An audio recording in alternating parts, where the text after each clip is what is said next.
We hope you're having a great day. There's a lot of confusion surrounding good faith estimates and the No Surprises Act and whether or not it actually applies to chiropractic physicians. And we just want to kind of clear that up and provide you with the information necessary for you to understand its applicability in your practice. And so the problem is when the No Surprises Act passed as a part of the Consolidated Appropriations Act of 2021, passed in December of 2020. It passed it in its huge form, but there were actually two different primary portions of the No Surprises Act. So in July, when they first issued all of their rules really centered around Medicare certified facilities, air ambulances, and emergency situations. None of which affect really about 99.9% of our doctors, right? Of chiropractic physicians. Those who practice in hospital settings, of course, it would impact them, but their employers a lot of times take care of that compliance portion and what has to be done in that regard. And so they have someone to help them handle that. And so the second part of the rules then issued at the end of September. And what was really strange about this particular set of rules is there were, again, two primary portions that they dealt with. One was dealing more with what they had issued in July and it's surrounding those particular situations I just mentioned. The second part was much more broad. And so we had a very limited definition of applicability in that first portion of the No Surprises Act. And we're going to set that aside, not even talk about that, but just know that there are two primary portions. So if you see somebody say it doesn't apply, let me help you understand that it actually does apply to your practice because it's this next part. It's a part that centers around providing good faith estimate to self-pay patients that does apply to your practice. Here's why.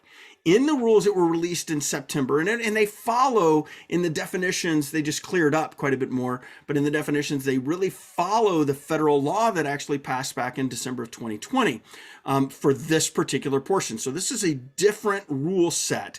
And in this particular case, they broadened it.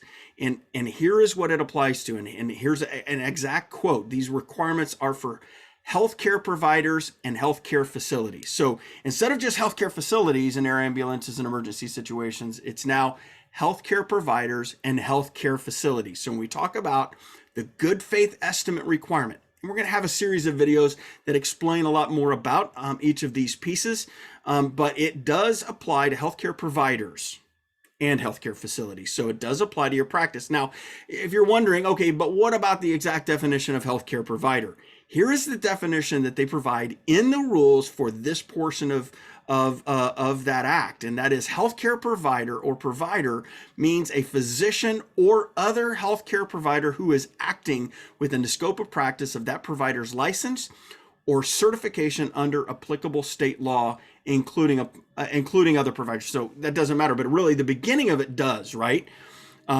Other healthcare providers, or more specifically in Illinois, you are a physician. So means a physician or other healthcare provider. So it specifically includes chiropractic physicians in this particular definition because it calls you physicians, right? Or because we know that you are defined as physicians and it references physicians here. So it absolutely does apply to chiropractic physicians, really chiropractic physicians across the United States, because it also lumps in, even for states that don't allow them to be called physicians, it does say other healthcare providers who are acting within the scope of practice of that provider's license. And so know that it does. Now, here's what I also tell you is it's not just the ICS that is coming down in helping you understand the applicability in this particular section, but there have been a number of regulatory experts and many attorneys that side directly with us. In fact, the ACA has actually joined with their coalition and requested that HHS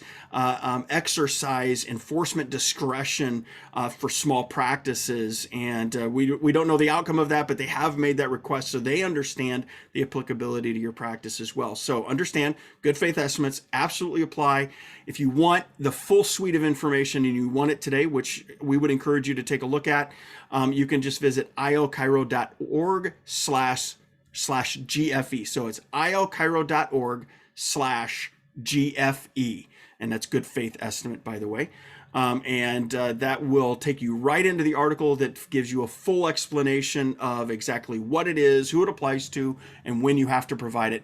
We'll cover some of this later. It's not as broad as you may think it is as far as who you have to provide these for. We'll cover that next week.